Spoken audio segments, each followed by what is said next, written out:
Hey, welcome to another episode of the Georgia Prep Sports Drive for the GHSA State Title. Today we're going to be joined by Miller Grove head coach Melvin Brown. We'll talk about the Wolverines. I think they're going to have an outstanding schedule this year, non-region. They've got some big matchups. They'll be playing Douglas, Tucker, Maynard Jackson, and then they've got a really competitive region.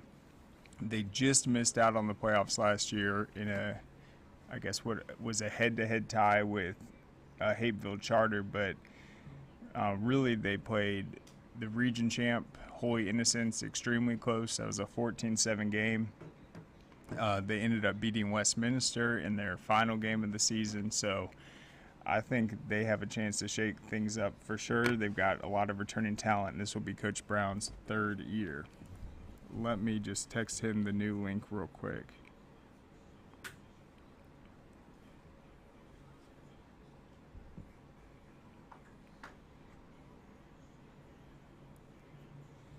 All right.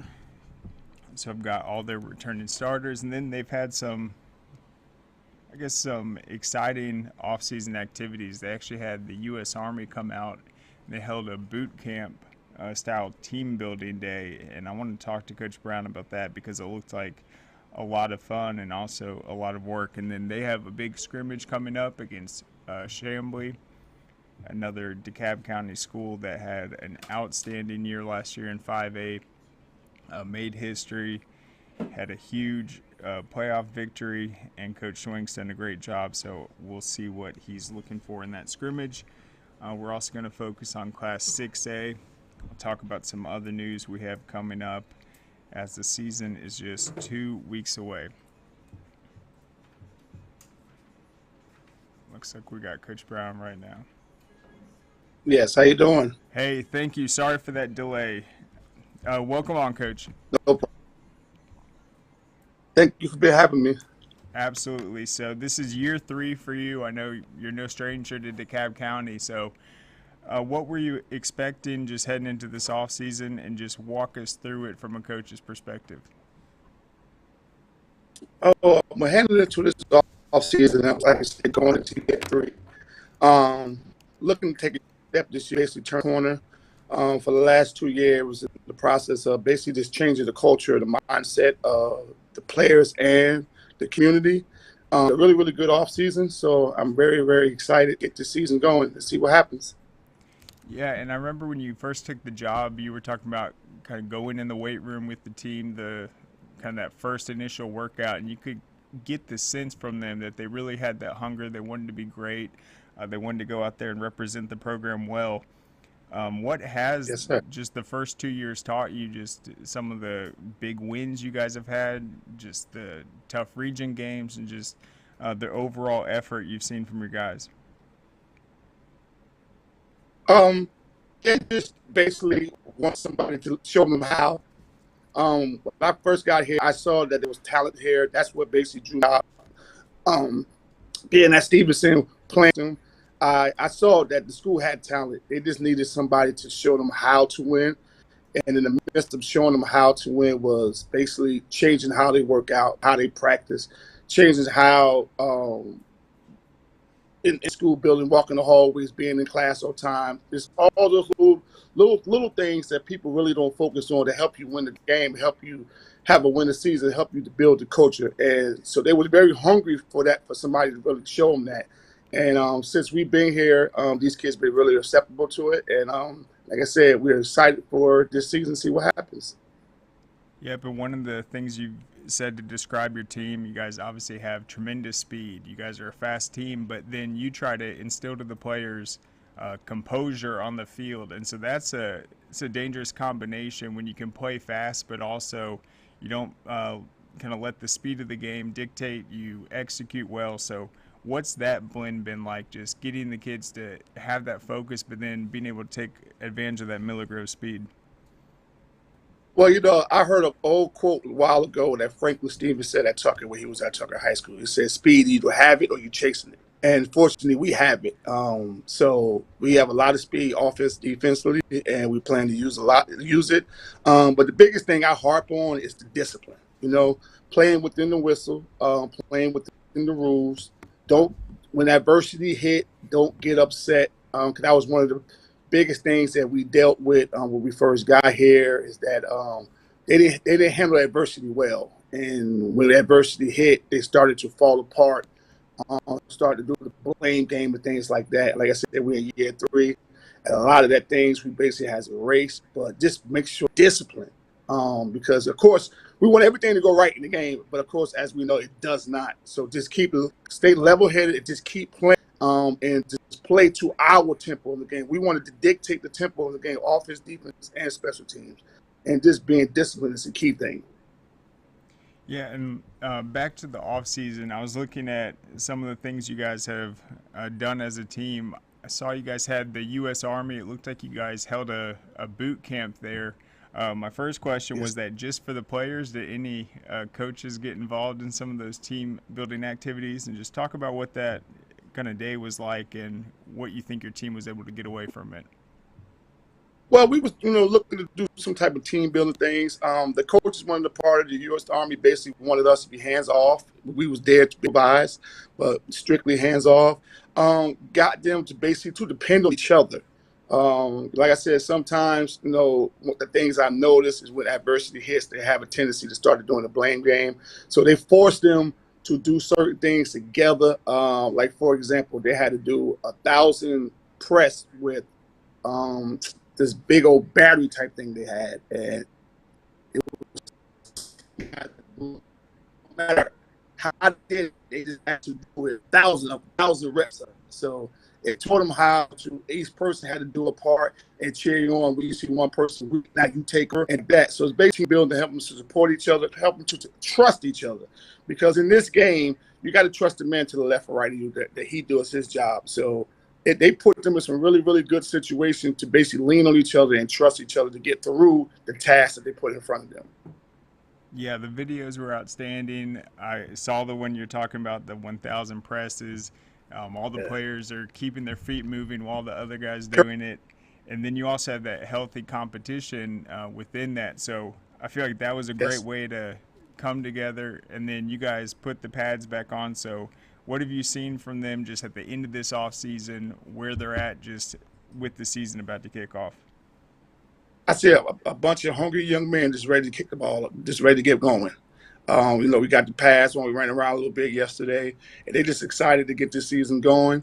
They're gelling like I want them to. So now I just need to see them in a game-like situation to see what happened. Like we scrimmage in Chamblee this Friday, and like I told them, I just want to see them extremely physical. I just want to see when adversity hits how we're going to respond to it. And once I see what I want, I think that we'll be ready come August 18th when we play Tucker. Yeah, well, Chamblee's definitely not sneaking up on anyone anymore. They had a great year. We saw them last week at Media Day. They got some big players for sure. They look physical and very talented. Right. One of the things that Miller Grove has been outstanding at, you guys have had great running backs throughout the years, but specifically when you've been there, I know Tajon Corbett, he'll be returning for a big senior season. What do you expect from him? I expect great things for him. Tajon is a real big physical guy. This offseason, he had a great offseason. He ran track this year, which really, really helped his speed. He went to a couple mega camps and ran a 4.5 at every mega camp. Received a couple offers out of those, so we're really excited by that. He's a young man who runs with great balance. I've not seen one person as young yet. Like I said, he's 5'11", he's 200 pounds. He runs a 4.5 40. He has great vision. He's a smooth runner, very explosive. I'm just excited, for him. Because my history is a little bit in the running back, so I'm just very excited to see him just basically run the ball this year. Yeah, he had a great year last year. I think averaging over 120 yards per game. What about the offensive line up front? What have you seen from that group coming together, and how many returning starters do you have? Well, we return on the line.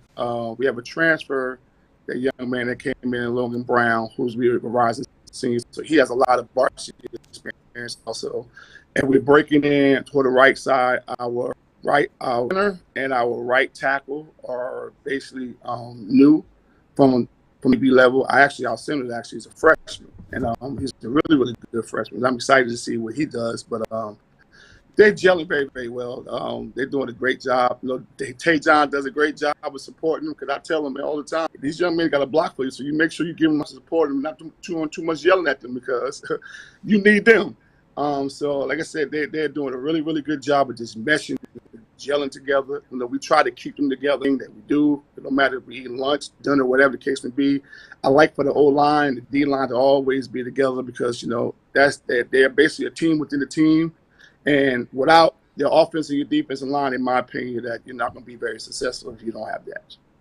Yep, and then you came to Miller Grove from Stevenson. I know that's a big game. It was a huge deal when you guys beat them the first year.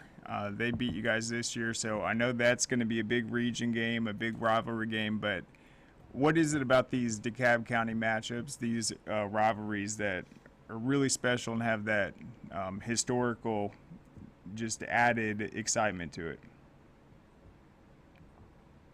Well, first part, the kids know each other. The majority of them park together. If they played at Wade Walker Park, if they at Tucker Park, if they played at Redan Park, majority of these kids play together. Then they all went to their separate high schools. So that's the rivalry in itself. Of course, the jaw jacking back and forth that they do amongst each other.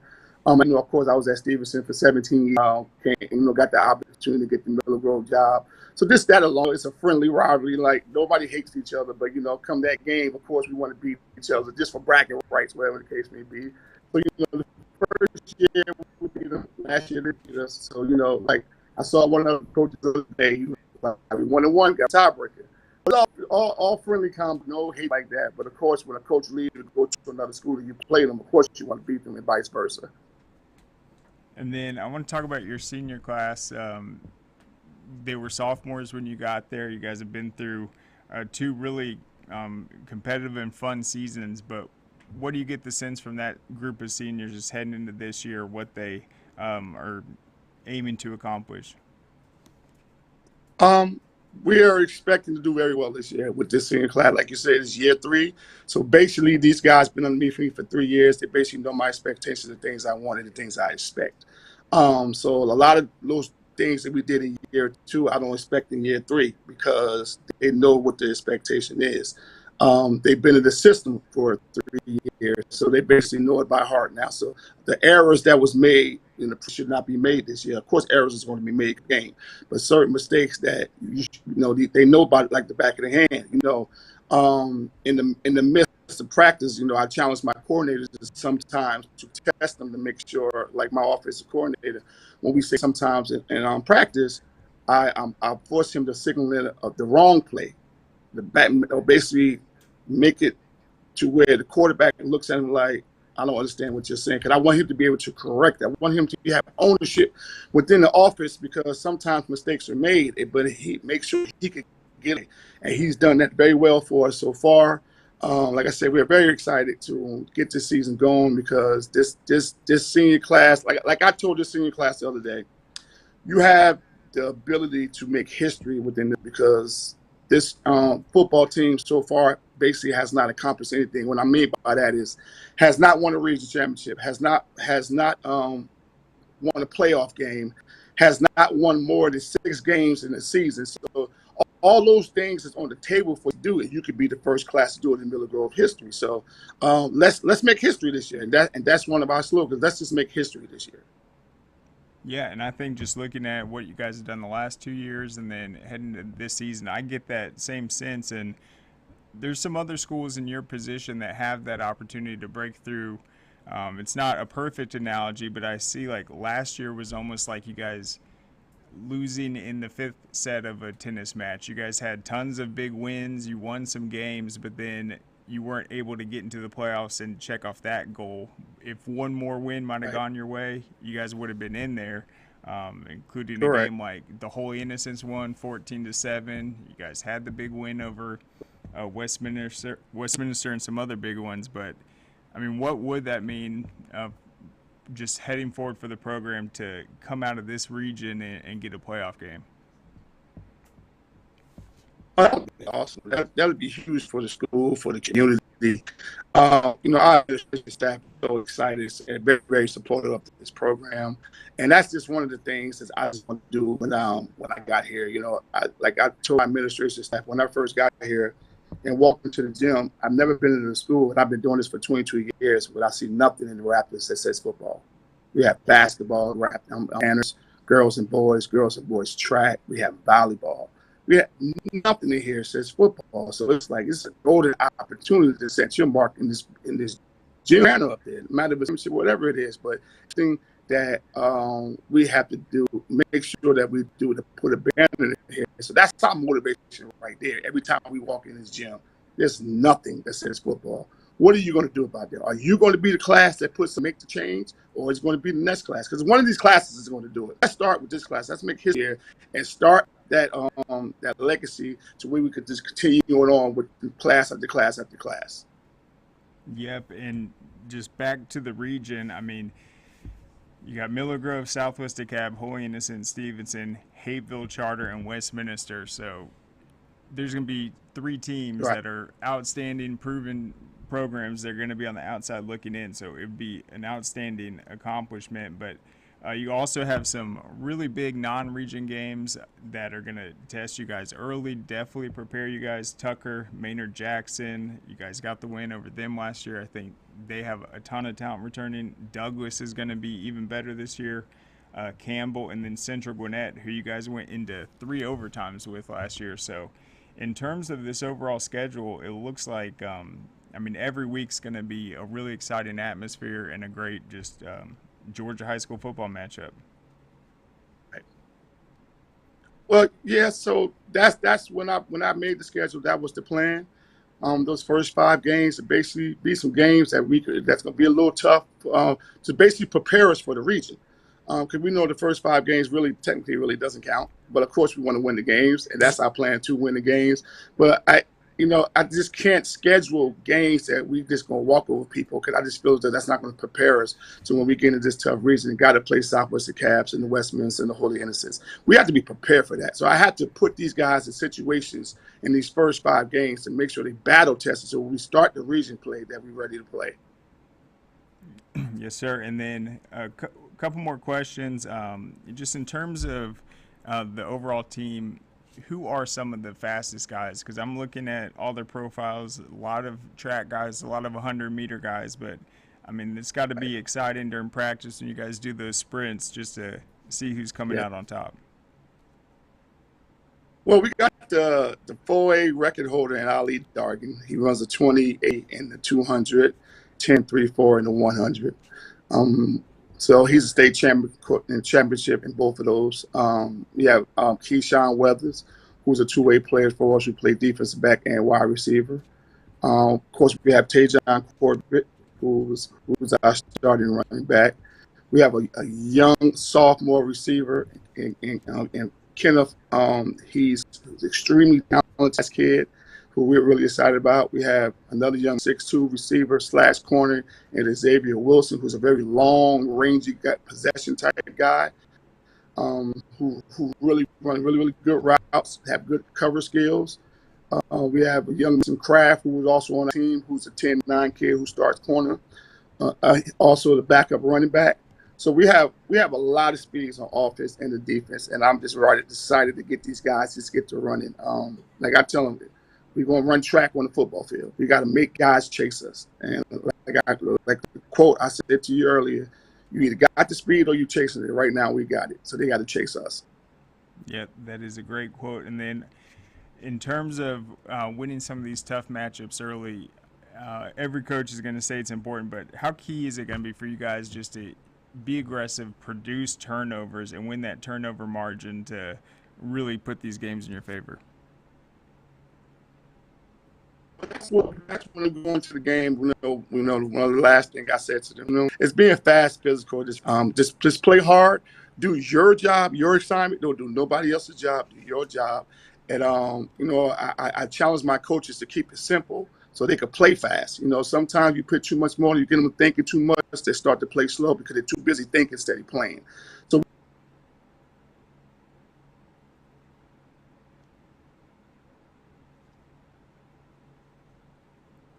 Looks like it froze up right there.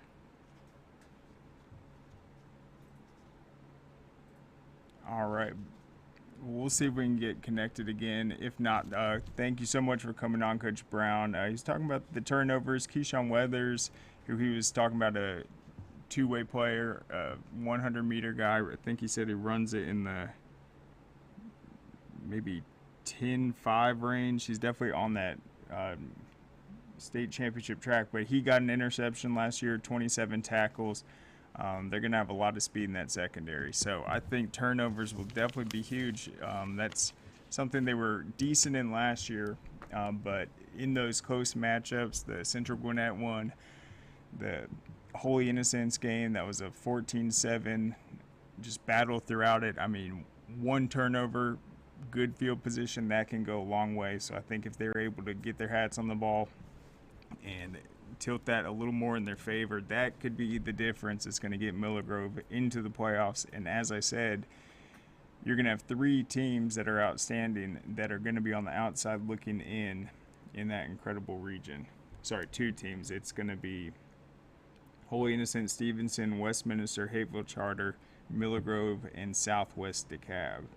And Southwest DeKalb actually finished in the basement of the region last year, but I mean, every single coach we talked to that went up against them, they knew they were the real deal. And of course, Southwest DeKalb has won back-to-back track and field state titles, and they've got a ton of talent returning on the gridiron as well. But so that's Miller Grove for you. They got a big scrimmage against Chamblee on Friday, one of the many intriguing scrimmages. We'll see how that looks. Chamblee's coming off their really historic season. They put up a ton of points last year offensively, including I think a 60-point effort over McIntosh in the first round of the playoffs. So how's Miller Grove's defense going to look? That secondary trying to throttle that offense, and then Miller Grove's running game with Tajon returning for his senior season after averaging over 120 yards per game. So one of the many interesting scrimmages will certainly be tracking. But let's move on real quick. Let me just go ahead and text Coach. Thank you for coming on.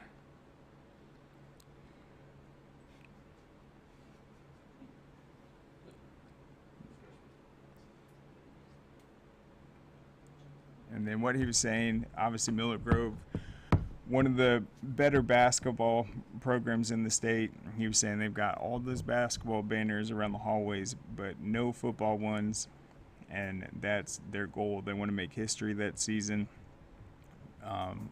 Actually, Jasper Jewell, I think, he used to coach at Miller Grove, so they've had some really good teams, but earning a home field playoff, having the consistency year in and year out, that's something that Coach Brown has brought to the table in just 2 short years. And the future is looking very bright for them. Let's go over a couple more stats, though, from them. Offensively, last year we mentioned Tajon. He was their leading rusher. You also had Christian Jamison as a sophomore. He played 8 games, had 3 touchdowns, 157 yards. You also had, in terms of passing, Christian Jamison, he was the sophomore quarterback last year. Had 1,064 yards, 10 passing touchdowns. Receiving, they're going to graduate Javon Dillard, but Keyshawn Weathers, who also starts in the secondary, he's going to be back. He had 4 touchdowns last year, and he was talking about some underclassmen that are stepping up. And then, of course, Tajon is dangerous catching the ball out of the backfield as well. They'll have a new kicker this year, and after graduating Sandina Muhammad. Defensively, had it pulled up. Their big hole they'll have to replace is Cayman Spalding. He was a senior, versatile athlete, played multiple positions, and he had a team-high 121 tackles last season, 24 tackles for loss. So we'll see who's going to step up and fill in that role. Donovan Burnett, defensive lineman last year, 37 total tackles, 2 sacks, 6 tackles for loss.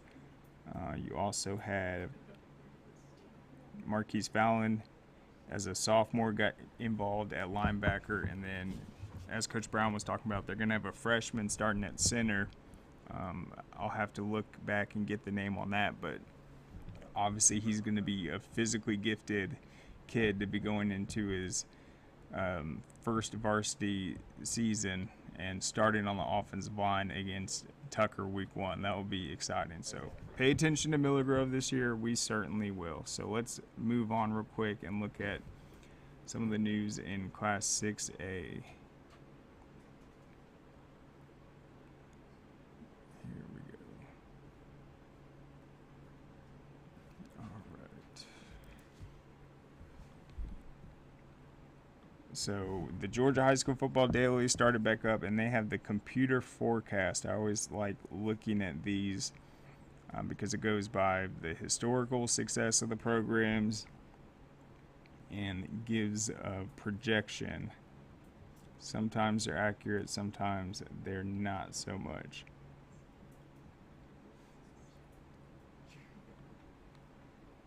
Okay, I'm going to have to go into my email file to see this.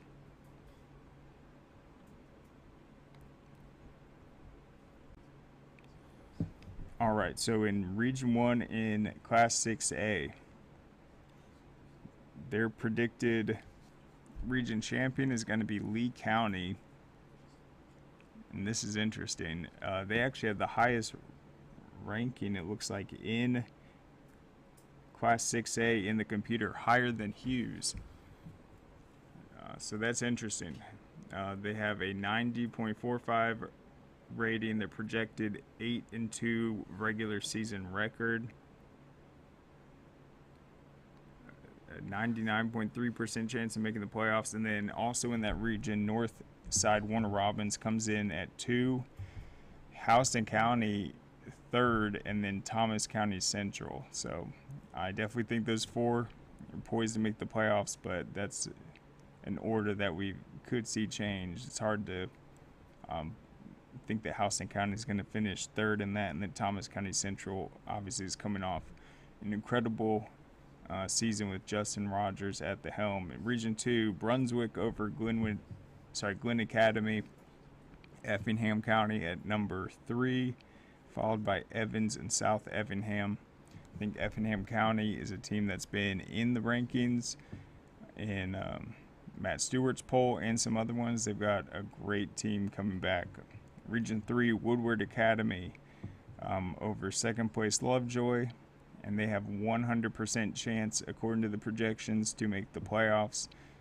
That is a pretty good percentage right there. Region 4, Marist over St. Pius, North Atlanta, and then, so be interesting, Riverwood over Dunwoody. Riverwood had a tough year last year, but they are looking to bounce back, and then Dunwoody under Coach Mike Nash has been playing way more competitive. They just missed out on the playoffs last year. Region 5, Hughes, and then they've got South Paulding over Douglas County. I would put Douglas County over that for the second place finish. I think the only reason they didn't get that second place last year was some injuries they dealt with. And Douglas County is going to have so many up-and-coming juniors and sophomores helping them this year be one of the better teams in 6A. And you got Noonan and Alexander at the 4 and 5 in the projections. So I think Alexander will find a way to make the playoffs. Region 6, Rome over Alatoona, then Creekview and Sequoia. I like Sequoia this year. We saw them at Media Day. They're focused. They've been on the rise, and I think they are going to be a playoff team for sure. Region 7, Roswell over BT and Alpharetta. That will be another great region battle. We'll see if BT can earn home field this year. Got a new coaching staff, new players, and they've got a big scrimmage coming up this week too. And then Region 8 goes to Gainesville over North Forsyth, Shiloh, and Lanier. And then on Thursday, they will go ahead and break down 5A. In terms of the big 6A news. There's going to be 14 new head coaches in 6A this year. You had Sean O'Sullivan. He's taking over for Pope. He comes from Centennial. He's trying to get the Greyhounds on the right track. They had a tough couple years defensively last season. They really had no line of defense against some of these better passing attacks. We saw Walton go a perfect, I think it was 12 of 12 in the first half, and then we saw Johns Creek have a huge passing day on Pope. So Sean O'Sullivan, that's his alma mater. He's trying to get them on track. Northside, Warner Robins has a new head coach. They replaced Chad Olligood with Ben Bailey, who was Peach County's offensive coordinator last year. South Effingham hired Morgan County's offensive coordinator, Lauren Purvis. You got a new head coach at Rockdale County. Alexander, they hired Grayson offensive coordinator, Cody Neal, to replace Alton Downs. New Manchester hired Alton Downs. And you got Paulding County. South Paulding has a new head coach with Maurice Allen from Pebblebrook. Brad Smith from Loganville heads over to Allatoona. I like that hire a lot. Loganville was statistically probably the top 5 defense in the state last year after 6 weeks, allowing just like 5 points a game. And then Allatoona's defense last year probably had the longest streak of consecutive shutouts. So you got another defensive-minded coach replacing Gary Varner and Brad Smith. Woodstock's going to have a new head coach. That's Dan Devine, replacing Troy Hoff. Woodstock is coming off a really tough season. I think it's probably one of their worst in school history. So he'll have a tall task there, but nowhere to go but up. In Region 7, Johns Creek has a new coach, and BT with Ed Dudley. And then in Region 8, Appalachia and Jackson County. So that's just some of the turnover in 6A. Obviously, you got Hughes trying to defend the title this year. They'll open the season at number 1 in my poll for sure. And then a lot of teams that are going to be challenging this year, whether that's all the Region 1 powers with Lee County, Houston County, Northside Warner Robins, Thomas County Central, you can't count them out. And then teams like Woodward Academy, Roswell, it is going to be quite a classification. So I thought that was interesting, just looking at 6A. Then the other main story that came out today, they were just talking about how does this year stack up in terms of the quarterback talent. Sometimes it's easy to lose track on these comparison where it's like every year feels like this is the best it's been, but if you look at the names that are going to be taking the field this year in the senior class, I mean, I'll go on record right now. I think this is the most talented group of senior quarterbacks that have come through, and that's saying a lot, but if you just look at it, it's pretty insane just how big time these guys are. And obviously there's going to be underclassmen as well, but let's just go over a couple of the names. We're going to see them in our events and probably later on in the season. Got Reese Fountain for Rome. He's on the list. He's been a 4-year starter for the Wolves. He's completed 75% of his passes over that span, and obviously he's just had an outstanding win-loss record, just with the exception of some tough playoff losses. But he's a guy that he's been on the radar, but just with all these great quarterbacks, it's like we really need to start appreciating just what he's been able to do, and he'll have a big test week 1 against Kennesaw Mountain on the first Friday of the season at Barron Stadium. Jeremy Hecklinski, he's on the list. Committed to Wake Forest. Is he going to be the guy that leads the state in passing this year? He very well might be. Threw 37 touchdowns last season. Obviously led them to the win over Buford. He's exciting, he's smart, he has a ton of weapons, and he is definitely poised for a spectacular year. You got Jake Merklinger, another 4-year starter at Calvary Day, as good as it gets.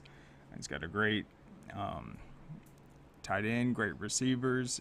He's a tremendous athlete as well. He can pick up plays with his legs. He's 6'3", 195. Has a career 6,607 yards and 75 touchdown passes. So he'll be hitting that century mark this season.